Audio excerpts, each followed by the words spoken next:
Welcome to Good Game, the show for gamers by gamers. I'm Hex. And I'm Bajo, and I'm busting with excitement, Hex, about the games this week. Oh, you and me both, Bajo, but I'm guessing one in particular has you really excited. Injustice Gods Among Us, just maybe stab in the dark. The new, where'd you get it? What? You want one? Copy that. Yes, Hex, there's only one thing I like more than Batman, and that's when Batman is with the Justice League. In fact, I brought in something a little special for the review this week, something a little secret I'll reveal a bit later. Figurine collection? It's something that I brought in for superhero figurines? the review. Also coming up, Defiance. It's a game, it's a TV show, it's crossing over. Their DNA is severely mutated. Plus, Goose reviews the Showdown Effect. And Dave Callan has something new for us. But first, can you guess the game for this week?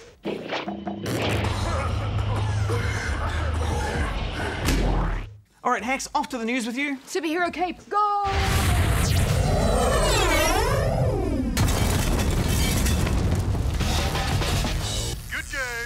Electronic Arts has announced it will be shutting down several of its social games, including Sim Social, SimCity Social, and Pet Society. In a statement, EA said the decision to retire these older social games was due to a decrease in player numbers and activity, despite all the titles averaging over 1 million monthly users, and SimCity Social being less than a year old. They also confirmed in-game premium currency will not be refunded and encouraged users to spend it before the shutdown on June 14th. DayZ creator Dean Rocket Hall has announced that he is taking a 2-month break from development on the standalone version of the game because he is climbing Mount Everest. Hall is currently stationed at Everest Base Camp, some 5.5 kilometers above sea level, and for now still occasionally helps oversee the game's continued production via satellite. The expedition has always been one of his lifelong dreams and has cost him approximately $100,000. The United Kingdom government's Office of Fair Trading is launching an investigation into games aimed at children, which include commercially aggressive in-app purchases. Hey, what if I buy a bushel barrel full of elfberries? The investigation comes after a growing number of cases of children accidentally purchasing thousands of dollars worth of in-app items in supposedly free games. The investigation will determine if the in-app shops are misleading or put unfair pressure on players to buy content which could break fair trading laws. I spent $1,000? Oh well, I'll just tell them that my kid did it and get a refund. Uh-oh. We've seen plenty of games based on TV shows or movies and vice versa, but Defiance is the first high-ish profile game and TV show built together from the ground up. But is it any good? What the hell?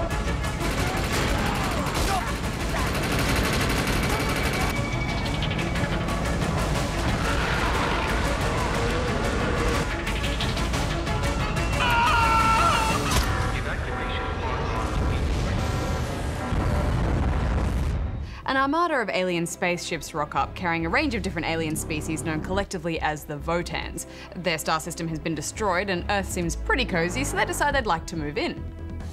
But the humans don't take too kindly to their presence, so they start a war. But eventually humans and aliens get a bit sick of all the fighting and decide to just get along, mostly. But not before the Earth is irreversibly terraformed. The show and the game do stand alone, but you'll definitely get more of an insight into this universe by watching the show. Yeah, the game's storyline is pretty weak. You simply play an Ark Hunter who's hunting down alien relics for a mysterious scientist. I want my equipment out of storage. My Ark Hunters and I depart as soon as we land. And that's about it so far. Yeah, they say the game and the show are very much linked, with each affecting the other, but in reality, don't expect your actions in the game to be affecting the show that much. Firstly, the show takes place in St. Louis while the game is in San Francisco, so the actual worlds are thousands of kilometers apart. Is this St. Louis? And secondly, they've already wrapped up production on the first season of the show, so clearly there's not a whole lot that gamers can affect at this point. But it is an interesting idea building a whole TV series alongside a game in the same universe. We recently spoke to design development manager Christian Arecci, and he spoke about how the game and the TV show impact one another. For 5 years, we've really been in step with each other.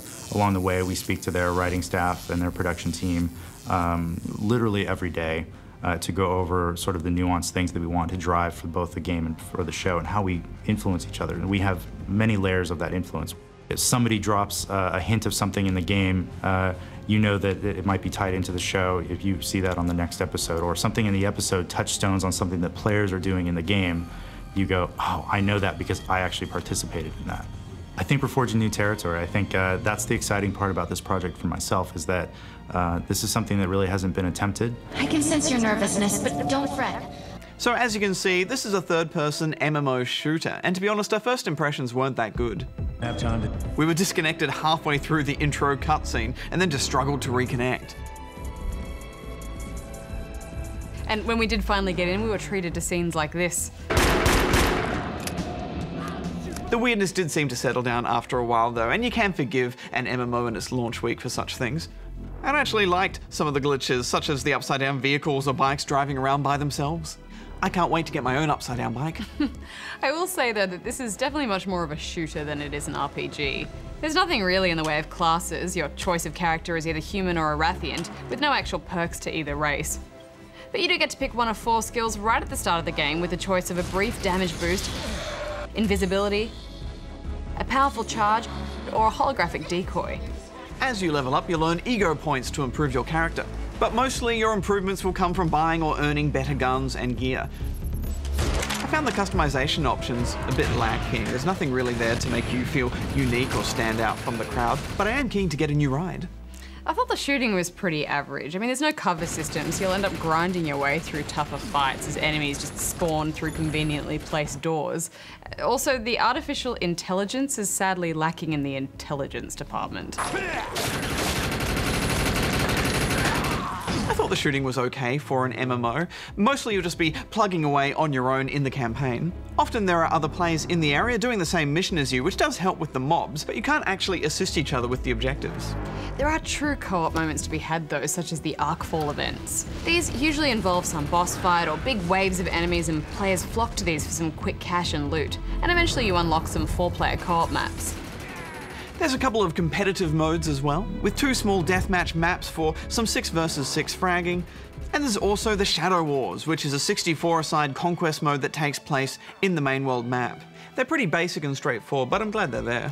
Yeah, you do carry your gear over from the campaign though, so you definitely want to put in a fair bit of time gearing up there first before jumping into these competitive modes. Also, there is only US and European servers at the moment, so don't expect the best pings.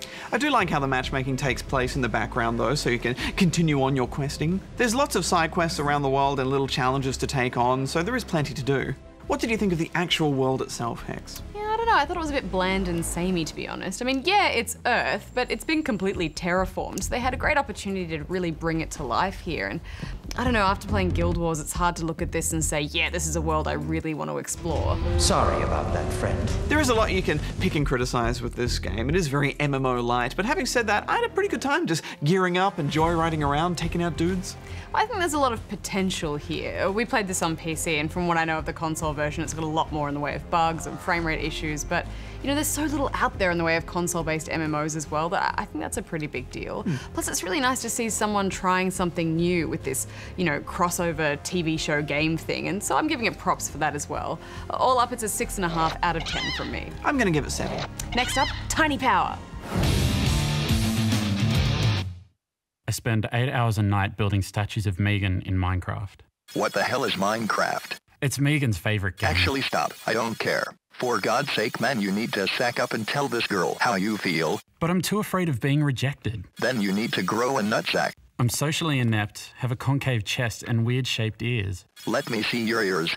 Cheese and crackers, look at those things. How didn't I notice them before? See, no one could love me. That is most likely correct. Okay, I have a plan. What if you design a game that's better than Minecraft? A game that everyone loves, then everyone will think you are awesome, and Megan will have to like you. It sounds a little convoluted. Shouldn't I just try to accept myself as I am? With ears as f***ed up as yours, I think you may be there a while. Good game! It seems today more and more games are trying to replicate the retro era of mindless action and fun. Case in point, the Showdown Effect.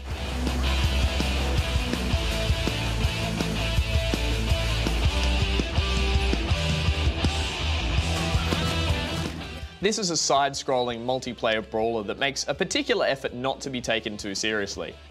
Drawing inspiration from almost every cliche in the action movie playbook, the game is a tongue-in-cheek homage to arcade shooters and B-grade popcorn flicks, complete with one-dimensional characters, over-the-top sets, and disposable storylines. This was developed by the same team who created Magicka, a game that became notorious in the Good Game office for its unintentional PvP shenanigans. Stop it! Stop it! Now I'm dead. Now you're gonna die.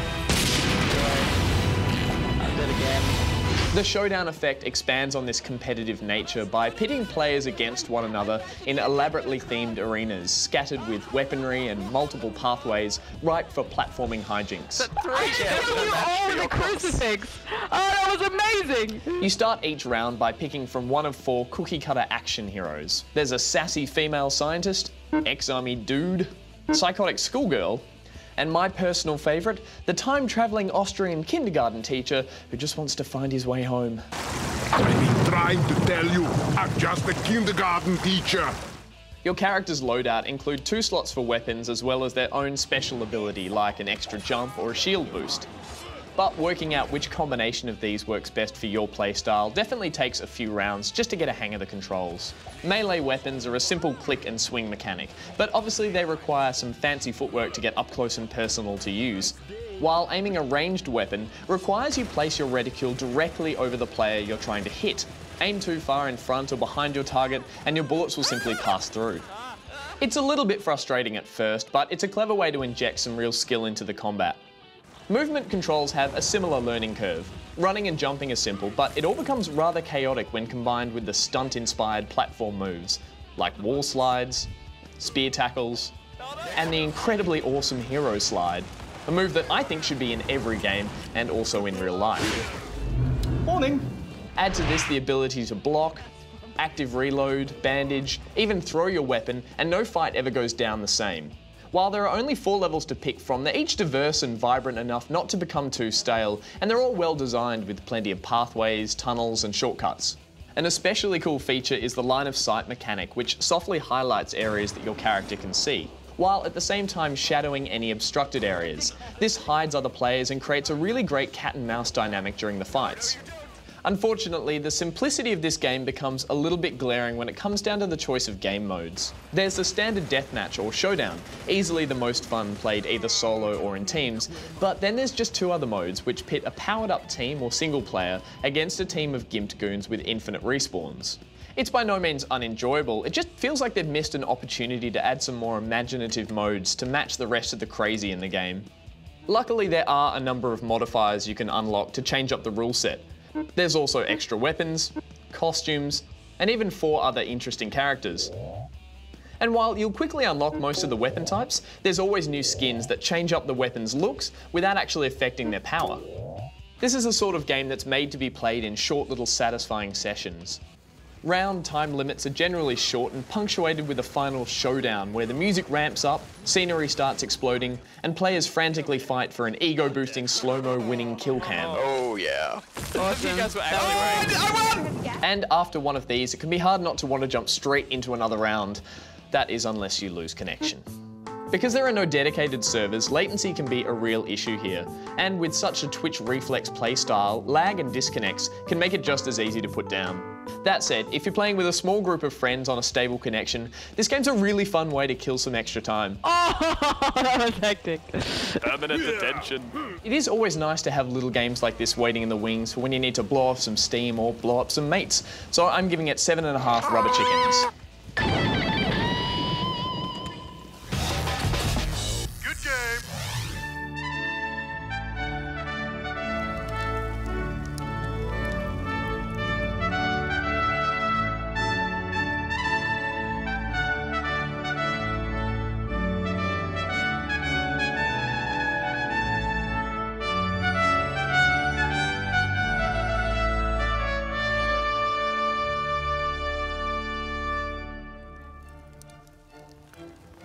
Hello, I'm Dave Callan. You may remember me from the last time I did a thing that you saw. And in the words of everyone's favorite decrepit village elder Demon Bait MacGuffin, stay a while and listen.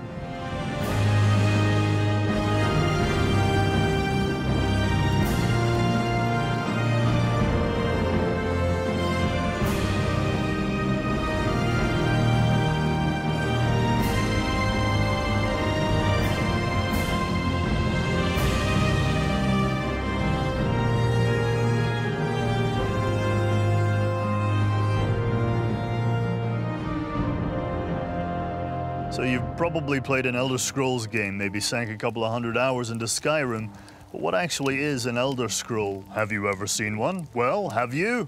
I thought I saw one once, but it turned out to be a scroll of Conjure Cheese Wheel.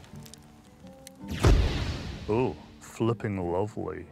Well, it turns out the actual Elder Scrolls are very rarely mentioned in the games, although one did pop up in Oblivion depicting a star map of the southern polar region, not a euphemism, with the power to render you blind, not a euphemism, if you attempt to discern its ancient meaning. The Divines usually take the reader's sight as a price. Great, so we finally encounter an Elder Scroll and we can't look at it. What good is a scroll you can't look at? It certainly wouldn't be any good as a weapon. Its stats would be incredibly low. 0.0001% damage over 5 seconds with 0% chance for the creature to flee. Rah. Am I supposed to be impressed?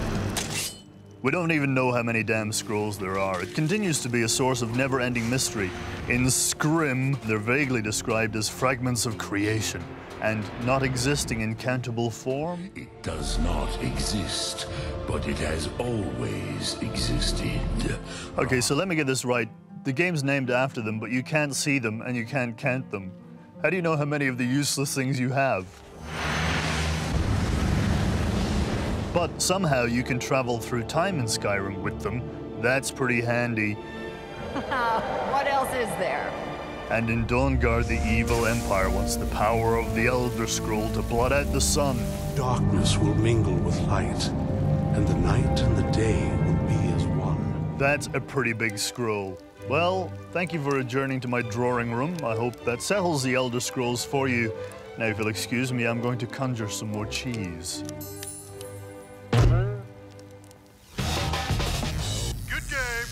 Thanks, Dave. What happens when you gritty up the toughest superheroes and villains from the DC universe and put them in a room? This.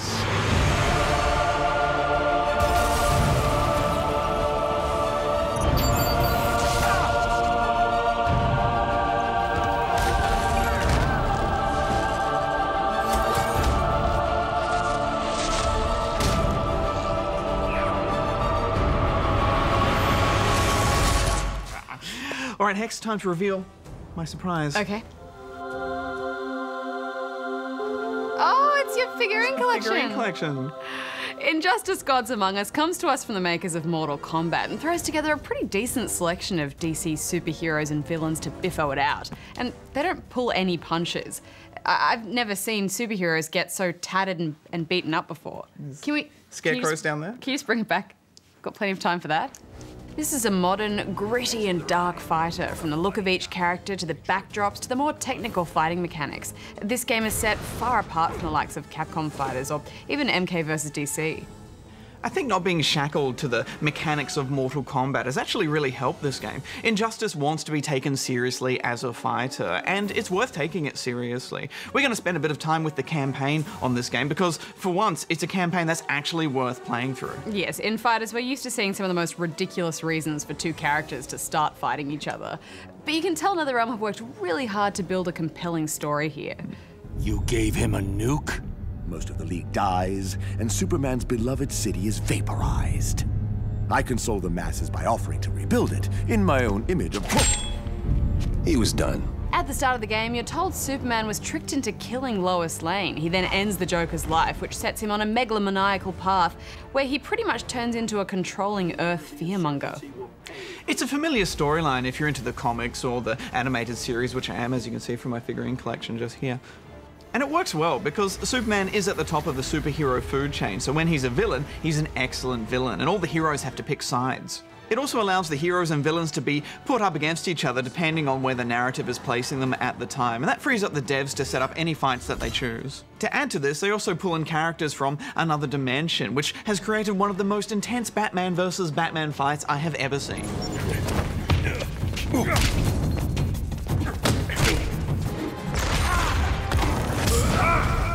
I love how there's just so much story to watch. Solid fight scenes and some epic moments which do have that low-budget feel to them at times, but once again, this is the first fighter with a decent campaign, so you just forgive it.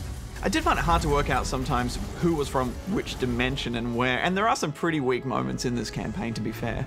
Yeah, we've had some, Wild times. Also, the villains aren't explored that much in the campaign, and neither is Hawkgirl, who is one of my favorite DC superheroes, and she's really just a goon here. I'm so glad she's in the game, though, as well as Grundy. He's also one of my favorites, and you never really see him very much. I just wish this campaign was twice as long, and they explored everyone fully.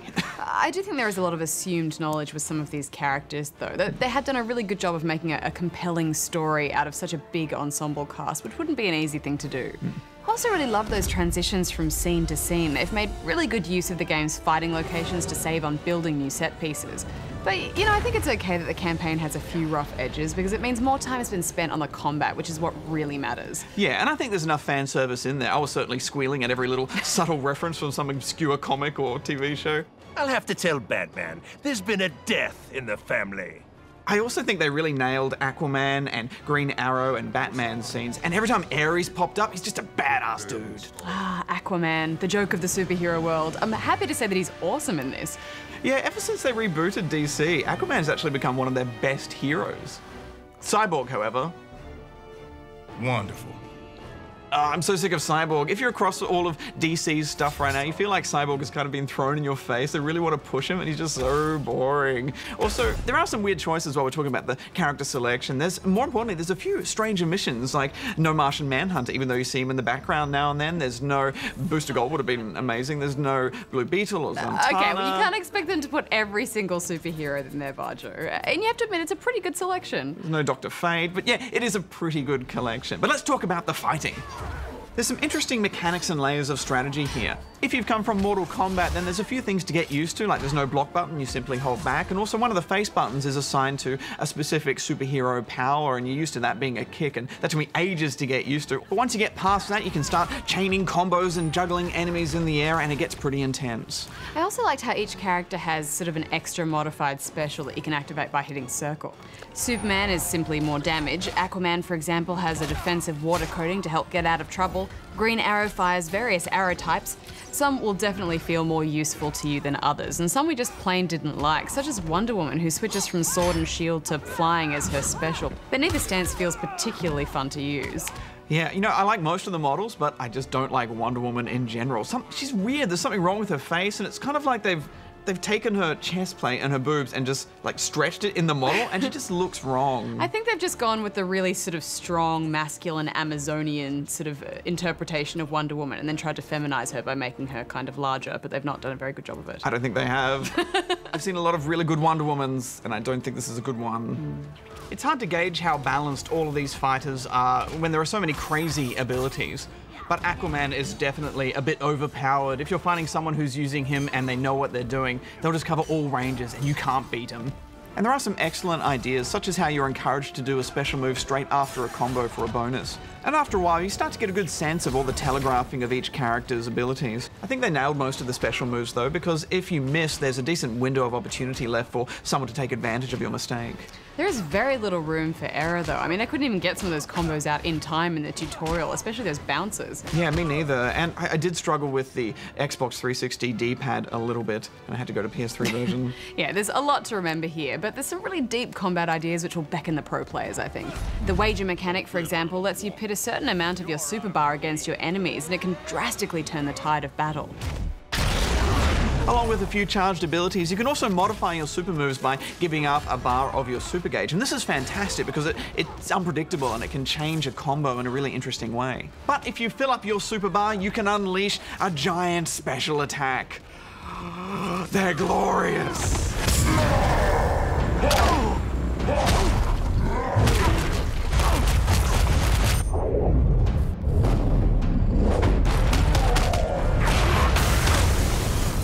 I especially like Aquaman's with the shark and the water and everything. I love how the Flash just goes for a run around the Earth and comes back. Just gives a bit of a run up for that. Yeah. You have to really pick your moments for them as well. They can be dodged if you know the character well enough. For example, Joker's pie in the face can be ducked, so it's worth trying to activate it when your enemy is in the air or falling from an uppercut to make sure it lands. On top of all that, the backgrounds crumble and fall apart as you fight, and it all feels very dynamic and superhero-y. I love how environmental these fights are. I mean, when I think about the best fight choreography from, you know, good action movies, they're the ones that use aspects of the environment around them. And that's what this felt like, and it's so cool. Yeah, it is so exciting, isn't it? And especially because you forget that it's there sometimes until someone throws a car at you. And in a nice touch, if your character doesn't have super strength, they won't hurl an object, they'll simply place a bomb on it or aim it as a weapon. On top of all that, if you're near a wall, you can sometimes do a special kick to send your enemy to another location, and they get pretty smacked up along the way.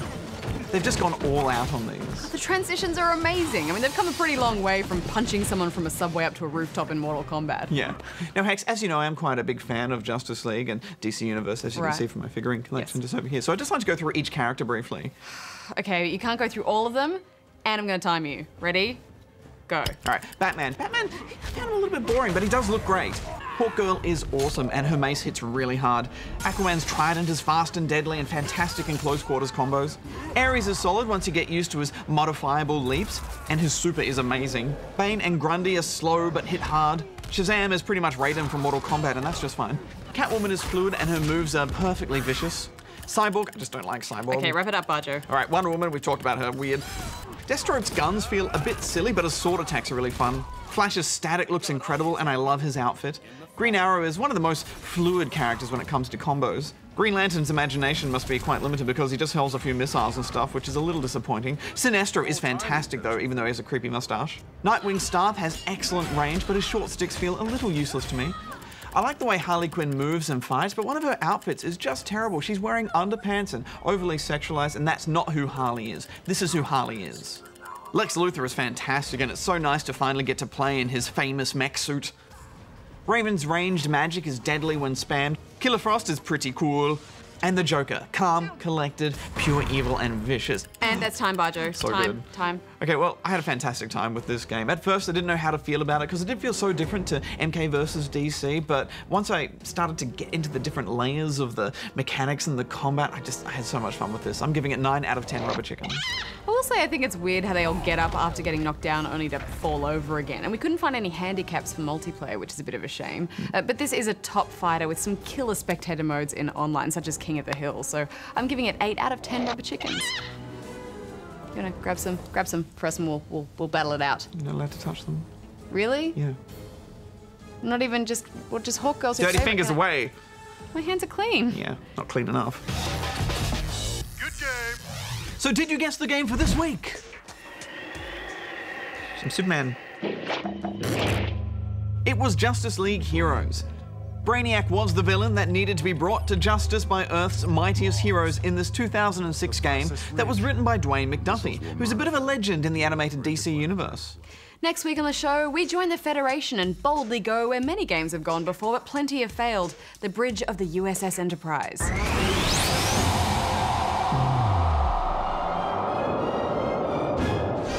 And it's time for some cooperative zombie shenanigans with Dead Island Riptide. And over on Spawn Point this weekend, from the makers of Castle Crashers comes the chaotic platformer Battle Block Theatre. Till next time, may all your games be good ones. Hex out. Bajo out. So Hex, if you could have any superpower, what would it be? Maybe some kind of teapot attack. Some kind of like hilarious teapot. Teapot? You could have anything. You could fly, you could teleport. I know, but I feel like people always say the same stuff. Like, obviously I would choose like, you know, being able to fly or, you know, stop time or something useful. But I'm thinking superhero, like tea girl, some kind of teapot. That's the worst superhero I've ever heard of. How would you like some tea? You'd be like flicking bags in people's faces. That'd be amazing. Actually, that would be kind of cool. I could teabag people. You could like use it like I could teabag like people. High five, that was awesome.